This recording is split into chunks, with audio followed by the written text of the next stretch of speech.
स्वागत है आपका ब्रेनोवा बुक्स में, जहां हम ज्ञान को सजाते नहीं बल्कि सच को सीधा रखते हैं। लोग ओशो को सुनते तो रहें, लेकिन समझा बिल्कुल उल्टा।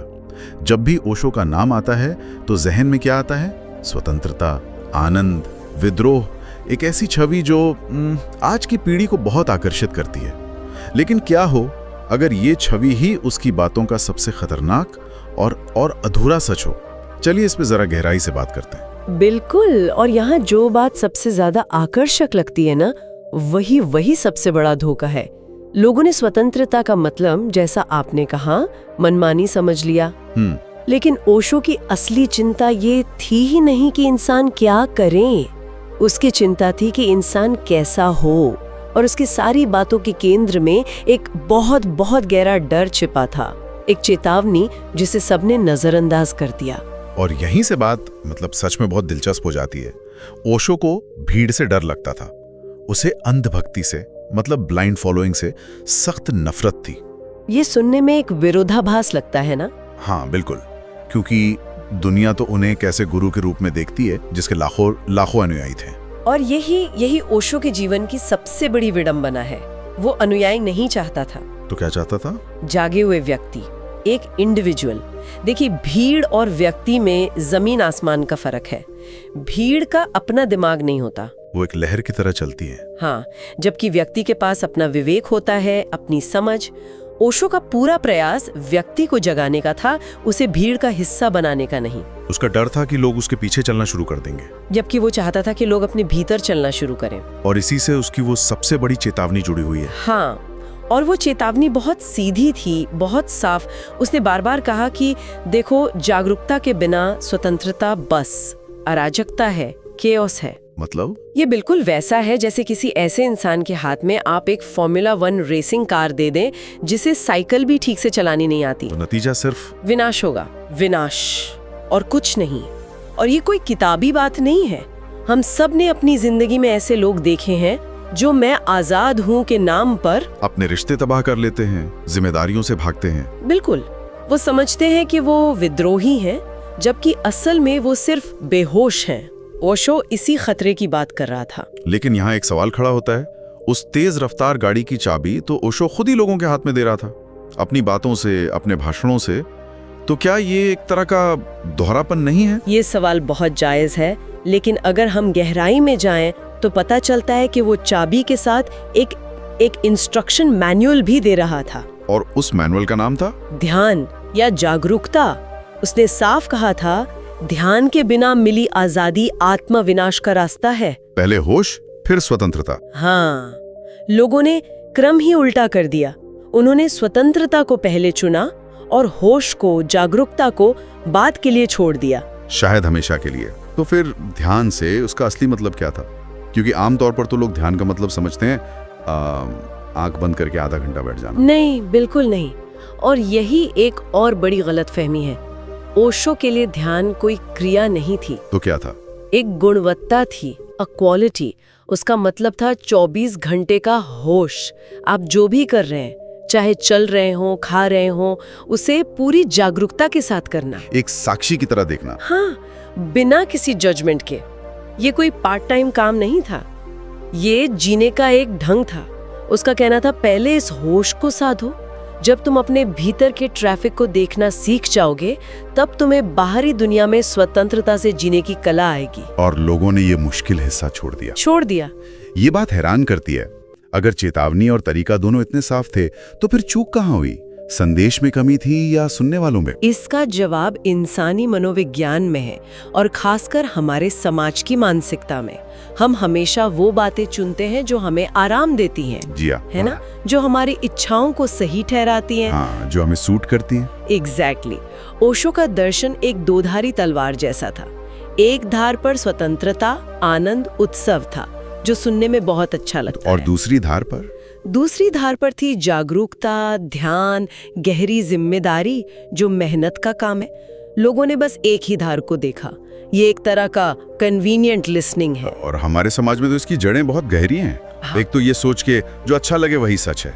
हम मुश्किल सच से भागते हैं, बिल्कुल, उत्सव मनाने की बात अच्छी लगती है, लेकिन उत्सव से पहले भीतर के अंधेरे को देखने की बात वो असुविधाजनक लगती है। और दूसरी वजह? दूसरी वजह है आध्यात्मिक शॉर्टकट की चाह। हर कोई बिना मेहनत के बुद्ध बनना चाहता है। ध्यान और साधना में धैर्य चाहिए। रोज का अभ्यास चाहिए। हाँ, लेकिन विद्रोह करना, मनमानी करना वो आसान लगता है, उसमें मजा है। और तीसरी और सबसे बड़ी गलती जो भारत में हजारों सालों से हो रही है, गुरु को भगवान बना लेना, आइडल बना लेना और उसके संदेश की आत्मा को भूल जाना। हाँ, लोग व्यक्ति की पूजा करने लगते हैं, विचार की नहीं। माला पहन लेंगे, तस्वीर लगा लेंगे, लेकिन जिस विचार के लिए वो व्यक्ति खड़ा था उसे जीवन में नहीं उतारेंगे। ओशो इसी मूर्ति पूजा के सख्त खिलाफ था। ये सब हमें उस एक बड़े सवाल पर ले आता है, राजनीशपुरम, अमेरिका के ओरेगोन का वो कम्यून। क्या वो प्रयोग इस पूरी थ्योरी का एक जीता जागता उदाहरण था? क्या वहां वही हुआ जिसका ओशो को डर था? ये एक बहुत जटिल मुद्दा है, लेकिन अगर हम उसे सिर्फ समूह मनोविज्ञान मतलब ग्रुप साइकोलॉजी के नजरिए से देखें तो हाँ, कई बातें साफ होती हैं। कैसे?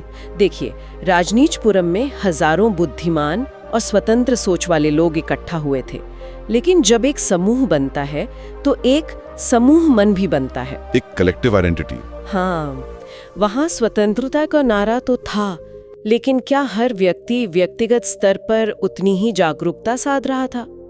डर इस बात का है कि वहाँ हम का विचार मतलब कम्यून का विचार व्यक्ति के अपने विवेक पर हावी हो गया। और जब भी हम मैं से बड़ा हो जाता है तो भीड़ बनने का खतरा पैदा हो जाता है। बिल्कुल, भीड़ को हमेशा एक दुश्मन की जरूरत होती है, और वहाँ स्थानीय अमेरिकी आबादी उनका दुश्मन बन गई।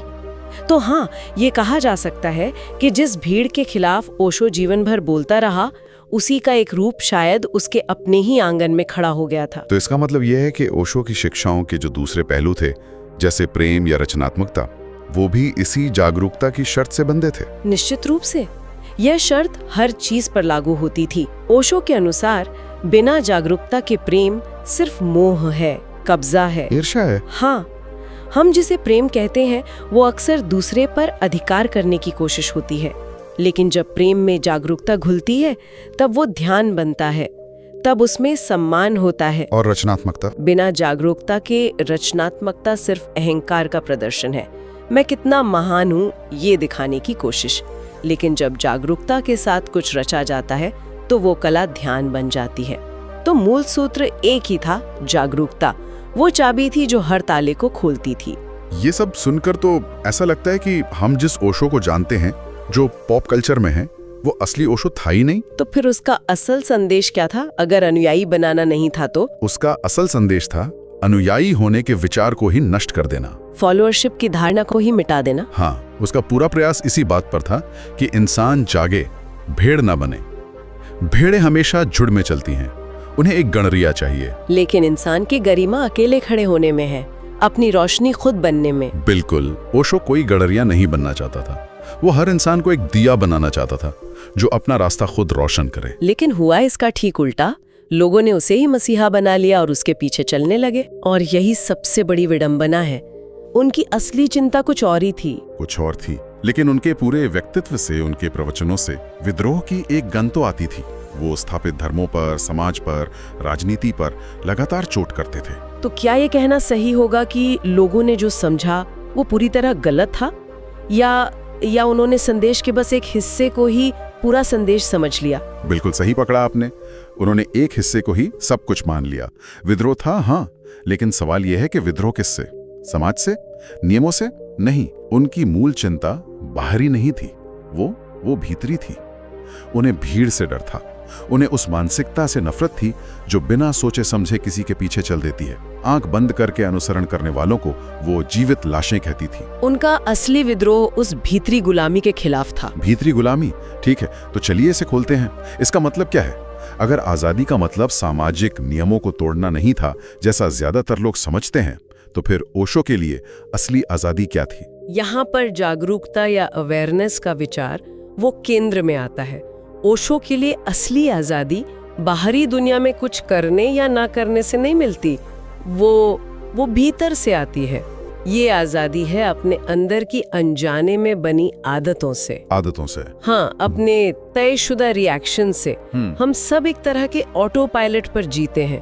किसी ने तारीफ की, हम खुश हो गए, किसी ने बुरा कहा, हम दुखी हो गए। ये सब स्वचालित है, एक मशीन की तरह। जब तक इंसान अपने गुस्से को, अपने डर को बस रिएक्ट करता रहता है और उन्हें एक साक्षी की तरह एक दूरी से देख नहीं पाता, तब तक वो आजाद नहीं है। वो बस एक प्रोग्राम की तरह काम कर रहा है। बिल्कुल। असली आजादी उस प्रोग्राम को देखने और उससे ऊपर उठने में है। हाँ, ये बात तो सच में बहुत दिलचस्प है। मतलब स्वतंत्रता बाहर कुछ बदलने में नहीं, बल्कि अपने अंदर के इस ऑटोमेटिक तंत्र को समझने में है। लेकिन अगर उनका संदेश इतना गहरा था, तो फिर लोगों ने इसे गलत क्यों समझा? इतना बड़ा अंतर कैसे आया कि एक भीतरी यात्रा की बात को बाहरी अराजकता समझ लिया गया? क्योंकि आधा अधूरा ज्ञान हमेशा पूरे अज्ञान से ज्यादा खतरनाक होता है। लोगों ने ओशो की बातें सुनी, लेकिन उन्होंने सिर्फ वही हिस्सा चुना जो सुनने में अच्छा लगता था, जो आसान था, जो उनके अहंकार को संतुष्ट करता था। हाँ, जैसे उन्होंने उत्सव और आनंद की बात तो पकड़ ली क्योंकि वो आकर्षक लगती हैं, लेकिन उसके पीछे छिपी ध्यान और जिम्मेदारी की जो गहरी शर्त थी, उसे नजरअंदाज कर दिया। उन्होंने फूल तो ले लिया, लेकिन कांटों को और उन जड़ों को वहीं छोड़ दिया जिनसे वो फूल खिलता था। और वो जड़ें थी ध्यान और जागरूकता। तो मतलब लोगों ने बस फल की बात की, प्रक्रिया छोड़ दी। लेकिन यहाँ एक सवाल उठता है, क्या इसमें ओशो की भी कोई जिम्मेदारी नहीं बनती? उनके बोलने का जो तरीका था, जो विवादास्पद बातें वो कहती थीं, क्या उन्होंने खुद इस गलतफहमी को हवा नहीं दी? ये एक बहुत जरूरी सवाल है और इसका जवाब हाँ और ना दोनों में है। ओशो की शैली एक शॉक थेरेपी जैसी थी। वो सोए हुए लोगों को जगाने के लिए हथौड़े से चोट करती थीं। वो जानबूझकर ऐसी बातें कहती थीं जो समाज को चुभें, ताकि लोग कम से कम नींद में करवट तो बदले। मतलब उनका तरीका ही यही था? हाँ, वो कहती थीं कि अगर मैं धीरे धीरे प्यार से बोलूंगी तो तुम सुनकर फिर सो जाओगे। लेकिन इस शॉक थेरेपी का एक साइड इफेक्ट था। जो लोग पूरी तरह जागने को तैयार नहीं थे, उन्होंने सिर्फ शॉक को पकड़ लिया, उसके पीछे के संदेश को नहीं। उन्होंने सिर्फ नियम तोड़ने की बात सुनी, लेकिन ये नहीं सुना कि नियम तोड़ने से पहले ये जानना जरूरी है कि तुम कौन हो। बिना खुद को जाने नियम तोड़ना सिर्फ अहंकार है, आजादी नहीं। बिल्कुल। तो हाँ, उनकी शैली ने गलत फहमी में एक भूमिका निभाई, लेकिन शायद उनके पास कोई और तरीका नहीं था। ठीक है, तो लोग फूलों को अपना रहे थे और जड़ों को नजरअंदाज कर रहे थे। लेकिन जब ऐसा होता है, जब एक समाज सिर्फ परिणाम चाहता है, प्रक्रिया नहीं, तो इसका असल असर क्या होता है? इसके सामाजिक परिणाम बहुत गहरे और विनाशकारी होते हैं। नतीजा वही हुआ जिसकी ओशो हमेशा चेतावनी दे रही थी। बिना जागरूकता के आजादी धीरे धीरे अराजकता बन जाती है, और वो अराजकता फिर आत्मविनाश में बदल जाती है। आत्मविनाश? हाँ, लोग क्षणिक सुख मतलब प्लेजर को ही आजादी समझने की भूल कर बैठते हैं। उन्हें लगता है कि जो मन में आया वो कर लेना ही आजादी है। लेकिन वो ये नहीं समझते कि जो मन में आ रहा है वो भी तो समाज की ही कंडीशनिंग है। ध्यान के बिना स्वतंत्रता सिर्फ एक सुंदर दिखने वाला पिंजरा है, जिसकी सलाखें दिखाई नहीं देती। ये तो हमारे आसपास की जिंदगी में भी साफ दिखता है, जैसे वो सोच कि जो अच्छा लगे वही सच है। ये विचार आज के दौर में बहुत लोकप्रिय है, लेकिन कितना खतरनाक हो सकता है अगर इसके पीछे जागरूकता ना हो, या फिर अनुशासन से भागने को ही आजादी का नाम दे देना। आज लोग गुरुओं के कोट्स तो सोशल मीडिया पे शेयर करते हैं, लेकिन ध्यान की प्रक्रिया से डरते हैं। 10 मिनट अकेले बैठने से डरते हैं। और सबसे बड़ी विडंबना, लोग किसी विचारधारा की भीड़ का हिस्सा बनकर खुद को अनोखा और विद्रोही समझते हैं। बिल्कुल, और इसी भीड़ से ओशो को असल डर था। उन्हें अनुयायियों से उतना डर नहीं था जितना नकल करने वालों से था। कॉपी कैट से? हाँ, एक अनुयायी शायद सवाल भी करे, शायद समझने की कोशिश भी करे, लेकिन नकल करने वाला सिर्फ सतह को कॉपी करता है। वो गेरुआ कपड़े पहन लेगा, माला पहन लेगा, लेकिन उस सब के पीछे जो चेतना है उसे नहीं छू पाएगा, क्योंकि भीड़ कभी आध्यात्मिक नहीं हो सकती। भीड़ सिर्फ नकल करती है, वो जागती नहीं। तो ये भीड़ की मानसिकता काम कैसे करती है? ये इतनी ताकतवर क्यों है? क्योंकि भीड़ में एक सुरक्षा महसूस होती है, एक झूठा अपनापन मिलता है। जब आप भीड़ का हिस्सा होते हैं तो आपको सोचना नहीं पड़ता, जिम्मेदारी भीड़ की हो जाती है, आपकी नहीं। व्यक्तिगत जिम्मेदारी से बचने का सबसे आसान तरीका। हाँ, और आध्यात्मिक यात्रा व्यक्तिगत जिम्मेदारी की मांग करती है। ज्यादातर लोग इससे डरते हैं, इसलिए वो किसी ना किसी भीड़ का हिस्सा बने रहना पसंद करते हैं। तो क्या इसका मतलब ये है कि जागने की प्रक्रिया, ये चेतना की यात्रा, ये अनिवार्य रूप से एक अकेली यात्रा है? क्या इसमें भीड़ की कोई जगह ही नहीं है? यही सबसे असहज करने वाला सच है। जागना इंसान को अकेला कर देता है। ये आपको उस भीड़ से अलग कर देता है जिसका आप अब तक हिस्सा थे। उस अकेलेपन में उसे अपने सच का, अपनी परछाइयों का, अपने झूठ का सामना करना पड़ता है। ये तो एक आग से गुजरने जैसा है। बिल्कुल। और ज्यादातर लोग उस अकेलेपन की आग से घबराते हैं, इसीलिए वे कभी जागना ही नहीं चाहते। वो जीवन भर किसी न किसी भीड़ की गर्मजोशी में छिपे रहना चाहते हैं, भले ही वो झूठी हो। बुद्ध को अकेले ही बोधि वृक्ष के नीचे बैठना पड़ा था, कोई भीड़ उनके साथ नहीं थी। ये तो बहुत डरावनी बात है। मतलब आध्यात्मिक होने का इनाम अकेलापन है? कोई ये क्यों चाहेगा? शुरुआत में ये सजा जैसा ही लगता है, लेकिन ये वो अकेलापन नहीं है जिसे लोनलीनेस कहते हैं। ये है अलोननेस, यानी अकेला होना। लोनलीनेस और अलोननेस? हाँ, लोनलीनेस एक कमी है, आपको किसी की जरूरत महसूस होती है। अलोननेस एक पूर्णता है, आप अपने आप में पूरे हैं। जब आप भीड़ से अलग होते हैं तभी आप पहली बार खुद से मिलते हैं। जब तक आप दूसरों के शोर में हैं, आप अपनी आवाज नहीं सुन सकते। तो इन सब बातों का सार क्या है? अगर हम इस पूरी चर्चा को समेटें तो ओशो का अंतिम संदेश क्या था? संदेश ये था कि आध्यात्मिकता कोई आराम देने वाली चीज नहीं है। ये कोई पेन किलर नहीं है जो आपके दुखों को थोड़ी देर के लिए सुला दे। ये खुद से एक सीधा टकराव है, एक कन्फ्रंटेशन है। ओशो ये नहीं चाहती थी कि कोई उनका अनुयायी बने, उनकी पूजा करे।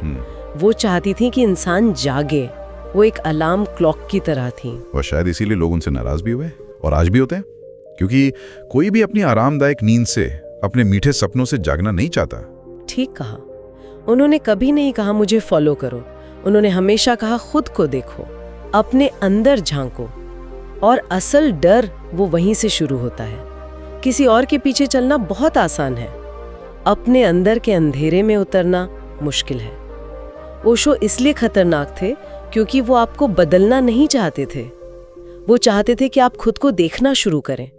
और ज्यादातर लोग यहीं से भाग जाते हैं। तो सवाल ये नहीं है कि ओशो सही थे या गलत। शायद सोचने वाली बात यह है कि हम आज भी जानकारी के इस युग में किस गुरु, किस विचार या किस विचारधारा की सतह को पकड़कर जी रहे हैं, और उसकी कौन सी असहज करने वाली गहराई से भाग रहे हैं।